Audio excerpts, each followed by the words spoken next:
Hello everyone, ladies, gentlemen, and otaku alike. This is Recall Reviews. Recall here again. I recall it for you. Now a couple things have cropped up since my last video, which was Garden of Words. For one, the cold I had during it ended up getting worse, which prevented me from putting out my originally planned Wolf Children video last week. It left me really unable to do any editing work on it. With that being said, I'm getting this out, well, obviously now, and this themed month will be shortened to 3 videos instead of 4 like I had originally planned. That being said, I also face the very real possible termination of my YouTube account due to the faulty and broken system that is known as YouTube copyright law. That's about all that I'll say about that. With that said, let's get right into Wolf Children. Our movie starts off with our main character, Hana, in the middle of a college lecture, which right off the bat is different than most anime, as it'll usually take place either during middle school or high school.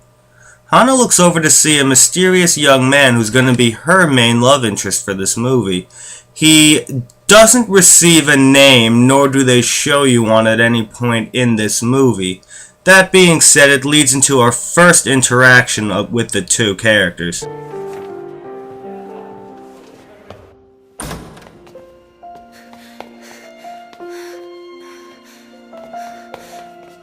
Excuse me. You didn't fill out a slip. They'll mark you down as absent if you don't. I could grab one for you. Don't bother. I'm not a student here. I shouldn't have come. I'll see ya.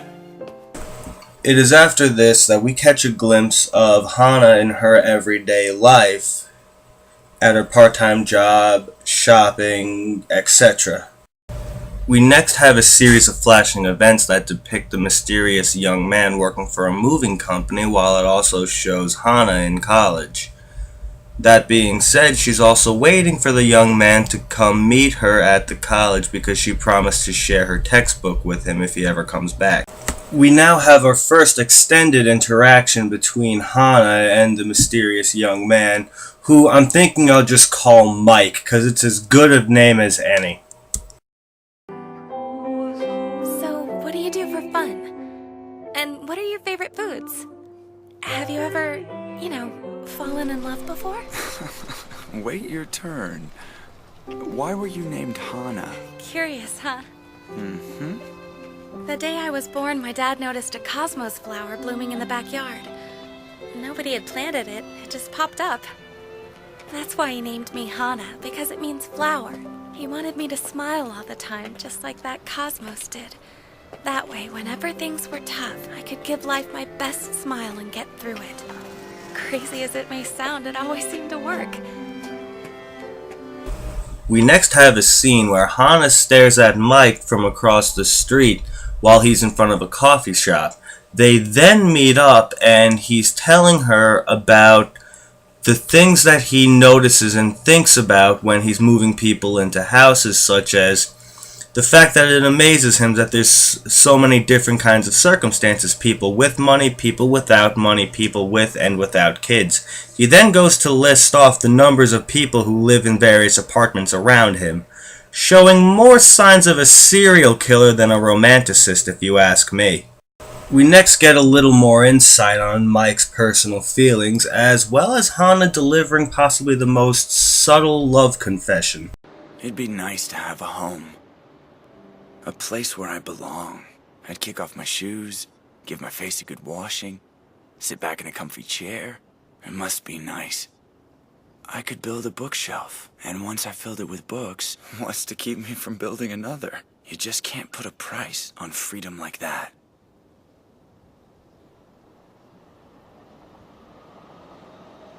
I could belong there too, if you don't mind the company. We next find ourselves on Christmas Eve, where previously Mike missed a date with Hana, finding her sitting down outside of a shop, and he somewhat reluctantly is telling her the truth about who he is and what he is. And the following scene is both a little strange and heartwarming at the same time. You'll see what I mean.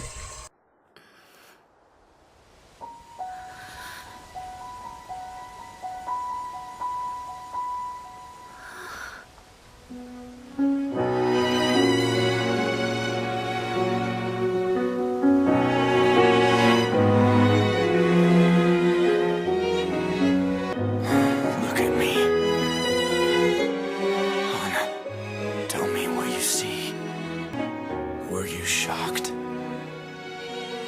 Are you leaving me? You're trembling. Are you scared? No, I'm not. Because it's you.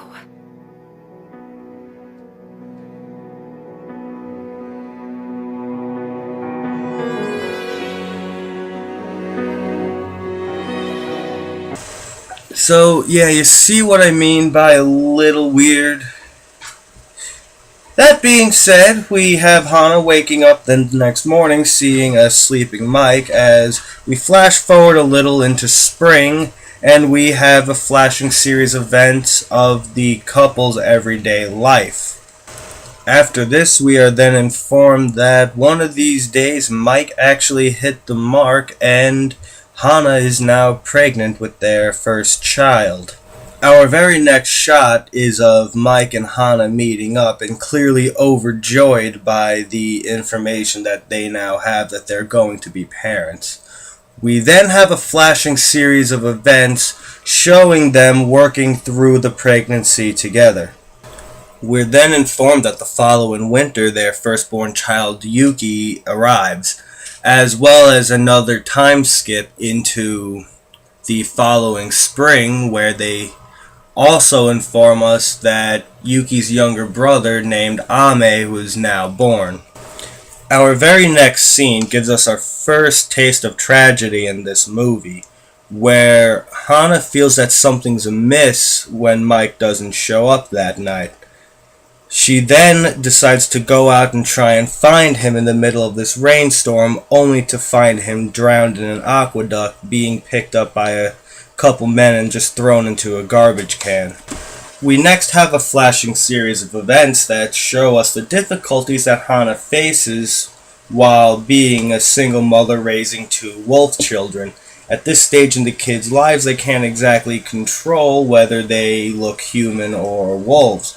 With that said, we have difficulties such as if one of them gets sick, she can't exactly take them to a doctor or a vet for that matter, because it would be a problem if they turned into a wolf or human in either venue. On top of all the other issues that Hana has to face throughout this, she not only deals with obnoxious neighbors that can't deal with an infant crying, she also deals with instances that involve the CPC. In our very next scene, Hana announces to Ame and Yuki that they're going to move to more of a countryside area to live from now on because it'll give them a lot more room and freedom, especially in the circumstances that they have. The next challenge is faced by Hana is by herself fixing up as well as cleaning up the rundown house in the countryside that she purchased, which we are told is miles away and hours away from anything like stores as well as schools and so on. In our next shot, we see all the TLC that Hana's putting into this is paying off greatly, as it's not only turning into a great environment for her and her kids, but the building itself is coming out very beautiful and nice. In the next scene, after the house is finished, Hana decides to take Schwarzenegger's advice and become a farmer because she has a couple of acres. Next, we have a scene that shows that Hana's attempt at farming didn't quite pan out too well. This is due to the fact that the soil wasn't fertile enough to sustain any plant life. There's a whole process that goes into preparing land to be fertile so it can produce plant life. That being said, I'm not going to go into the process right now. With that said, the village old man shows up for the sole purpose of being a jackass. The books from the library didn't really prepare me for all of this, but I think being up here is good for us. All this nature, you know? All this nature, huh? Nature just killed your tomato vines. What do you think of that? Huh? You can plant new ones till you're blue in the face. You ain't cut out for this life. Well, guess I'll learn. Oh, stop it. Smiling like that makes you look like a damn fool. After some time passes, the village old man decides to go up to Hana and teach her how to farm properly and prepare the land to make it fertile enough to grow, because off-screen change in personality.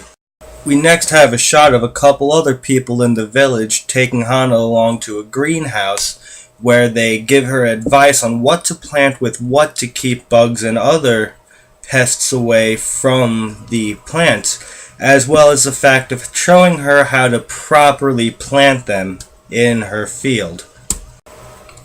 After some more time passes, Hana not only starts forming bonds with other moms near a town by her, as well as the villagers who live below her. Her crops are growing wonderfully and things are starting to look up in a very positive way for them. We next have a scene where Hana is giving the villagers of who helped her as thanks a bag of potatoes since she's grown so much. And in return they are giving her other vegetables, as you're finding out that a wild boar and a couple other animals have been tearing up fields, but not Hana's. On top of everything that the villagers have done for her, they also gift her with a brand new fridge, which is more suitable for not only the size of her kitchen, but for her family as well. You also find out in the scene that the village old man has been the one who has also aided in pushing people toward helping her as much as they possibly can, all while still acting like a jackass. We now have winter, where we find Hana, Yuki, and Ame all playing around in the snow, having a great time. This leads us into a scene that is very reminiscent of something previously seen earlier on in this movie.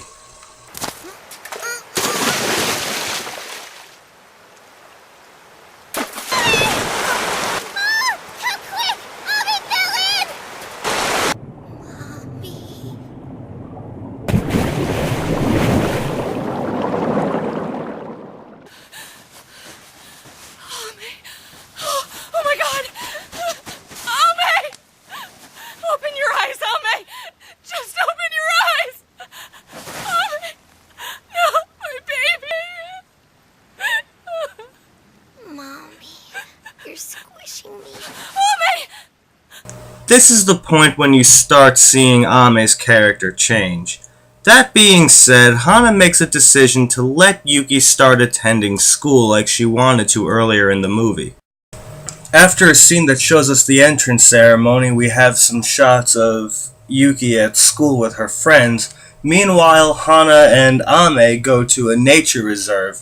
Here, Ame meets an old wolf that acts as something of a guide that will set him on what will be Ame's future character arc in this movie.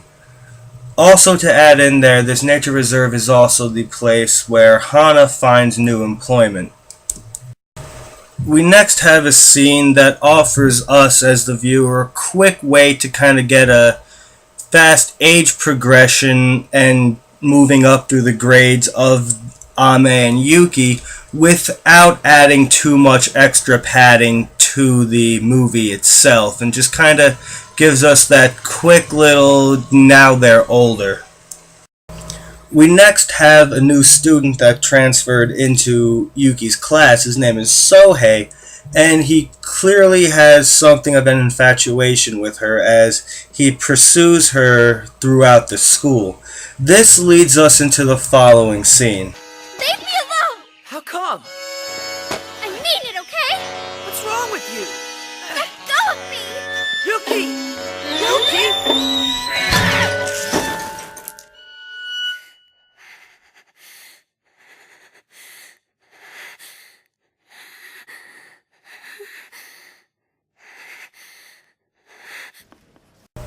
So Yuki takes a swipe at Sohei, and Hana's informed about it while she's at work. She then leaves to go to the school to see what's going on. In the following scene, Sohei's mom is threatening to take some serious action against Hana and Yuki, while Sohei himself is defending Yuki and trying to take the blame off of her.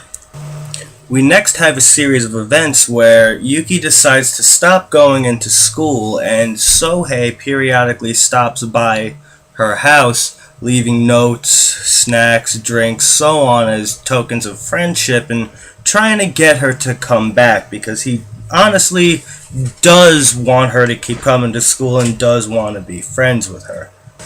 And here we have an actually pretty important scene where Sohei again goes over to Yuki's to try and see her.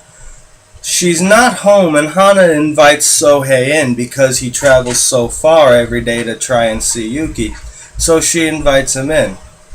She then questions Sohei about the incident, to which Sohei replies saying that he knows for a fact that it was a wolf that attacked him.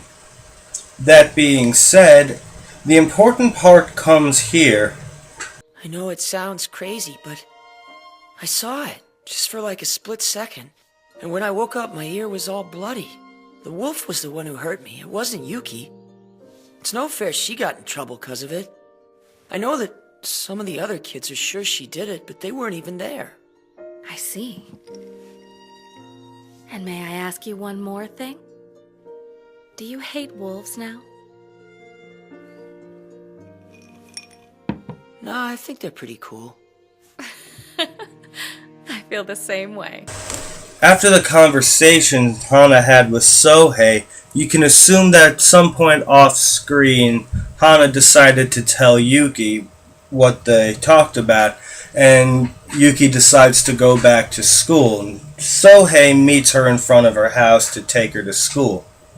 We also have a scene at the same time shortly after this with Ame, where you feel that Ame's growing increasingly distant as he talks about meeting a mysterious sensei somewhere who teaches him about life. In this scene, we find out that the sensei that Ame has been talking about is an animal who lives high up in the mountains. Ame then takes Hana to meet him, and you find out that he's an old wise fox. We then have this really wonderfully animated scene of Ame and the old fox running through the mountains and forest as he's being taught by the old fox to embrace, well, this is the only time when you can literally say embrace his wild side. We also have a very important scene that explains kind of where the mindset of Yuki and Ame are and where that will take their characters in the future. I run through the trees way faster because of him. Also, I can read the terrain better now. You'd learn a whole lot. What the clouds mean and how to find water, and also how to get along with the other animals you meet. I don't want to know that stuff. Why not? Try going to school for once if you're so eager to learn. I like the mountain. It's fun. I learn real stuff up there. I like school, okay? Why's that? Look, just come to school already, Ame. No thanks. Why not? 'Cause I'm a wolf. You are a human. No, I'm not.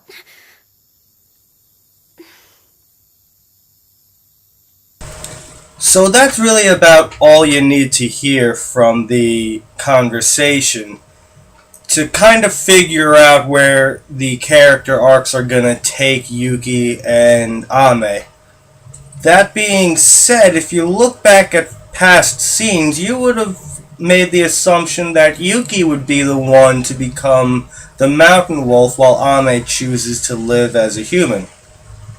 And of course, the disagreement causes the two to fight, and it's honestly kind of a hard scene to watch, simply because it's just heart-wrenching.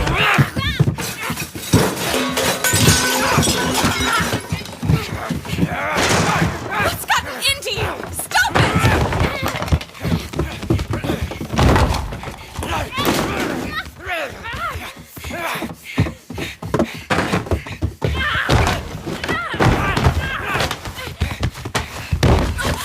Yuki, Ame! Please don't fight!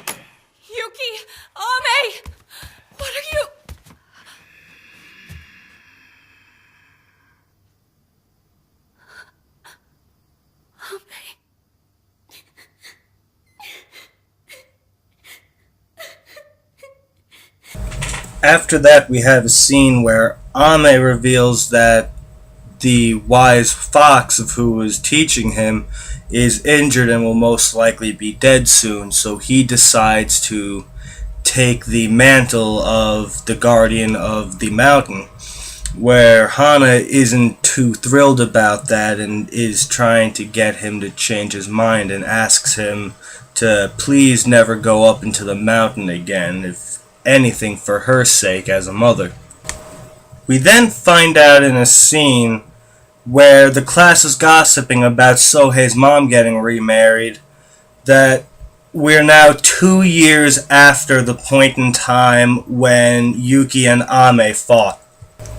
We're then informed by a radio announcer that there's a massive storm heading their way. Hana's bracing the house, preparing for the storm, and this is about where my real issues with Ame come into play, as he looks back and watches his mother struggling trying to brace the house and board it up in this wind, and he's just kind of looking like it's not even a concern to him. I'll get more into my issues with Ame later. With that said, the downpour starts. So now here we have Ame, despite his mother's wishes, going out into the mountain to, once again, as he appointed himself as the new guardian of the mountain, to do what he can to protect all the other animals and the environment. While Hana is getting ready to go out so that she can pick Yuki up for school, seeing Ame leave the house, she goes chasing after him into the mountain. We now have scenes of parents picking their kids up from school, while Yuki's friend offers her a ride home, while Yuki decides to stay there and wait for her mom, who is currently in the woods looking for Ame. In a previous scene, Sohei got up to look for some cards, but Yuki's saying it's taken him a while to get back, so almost worried, she goes to look for him. And now we're taken to another scene where we find Hana struggling to find her way through the mountain, trying to look for Ame. Now, this also brings me to another reason why Ame just genuinely makes me mad in this movie. And you'll see why as we get to more of this. We now cut back to the school where Yuki and Sohei find that everyone, including the teachers, have left the school and now they're kinda stuck in the school trying to figure out what to do. Nothing really too major happens here, so I'm just gonna get right to the next main point with Hana. Here we have now a thoroughly exhausted, clearly out of strength Hana stumbling her way through the mountain looking for Ame. Are you beginning to see now why I hate Ame? If not, then you must be the most sympathetic person, and you will see why, as Hana slips down the mountain and starts tumbling down, grabbing onto a branch literally for dear life. She tries to pull herself up when, well, you know how these stories go. Of course, the branch comes out.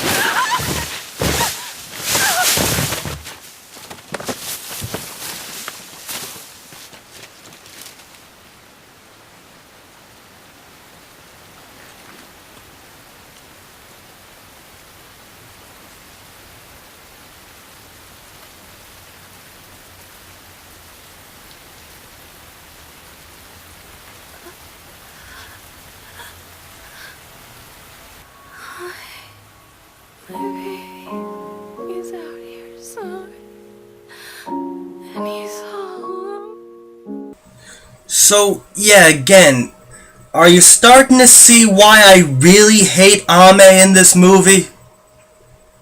Our next scene takes us back to the school where we have Yuki and Sohei talking. In this scene, we get a little more insight about how Sohei feels about his mother getting remarried, and things he may or may not do when it happens, and it's not exactly things that'll affect him for the best. That being said, while they're talking, they bond a little more, and Yuki decides to confess everything to Sohei and tell him the truth about her and show him that she is a wolf.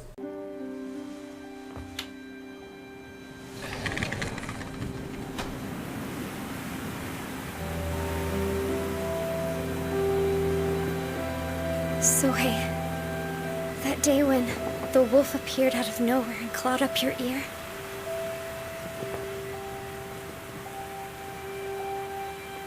It was me.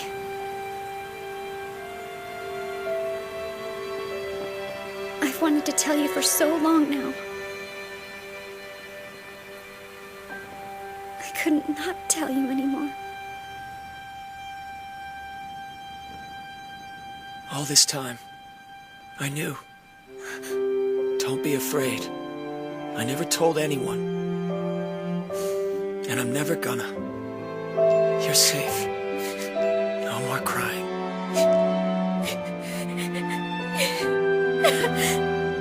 I'm not crying. It's just rain. It's a terrible day for rain. We now have a scene that presumably takes place in the afterlife, where Hana meets with Wolfman, who I previously dubbed with the name of Mike.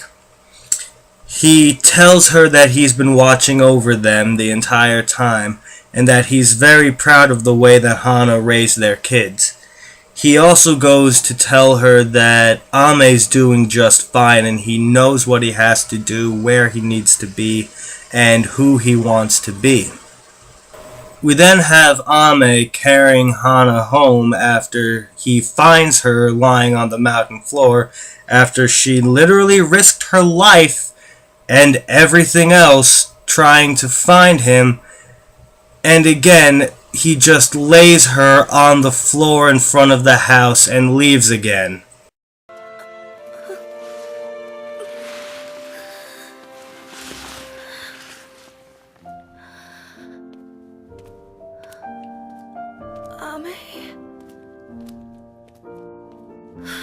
Ame!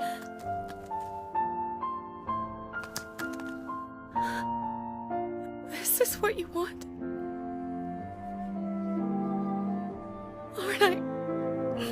Aren't I supposed to have taught you something important in life by now? What have I taught you? And now...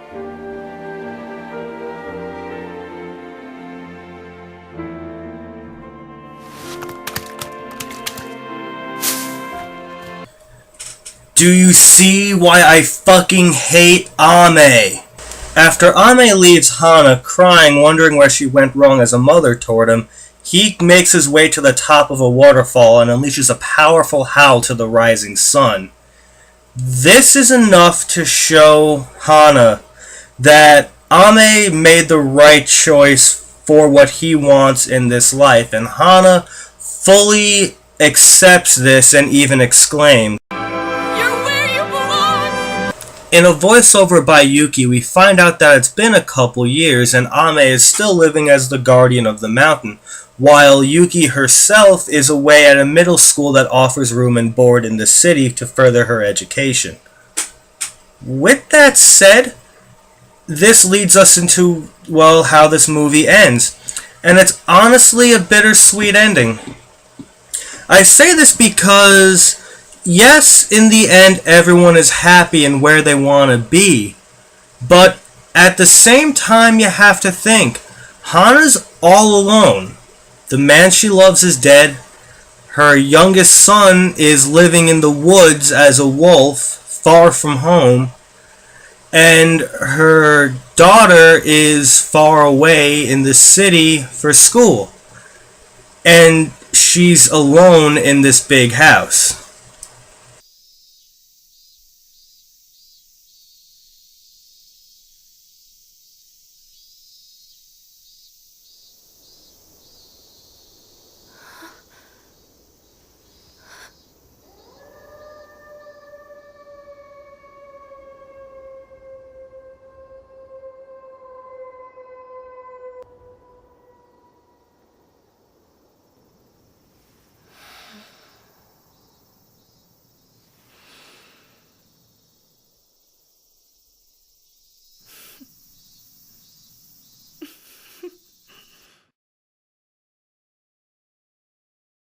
Well, there you have it, everyone.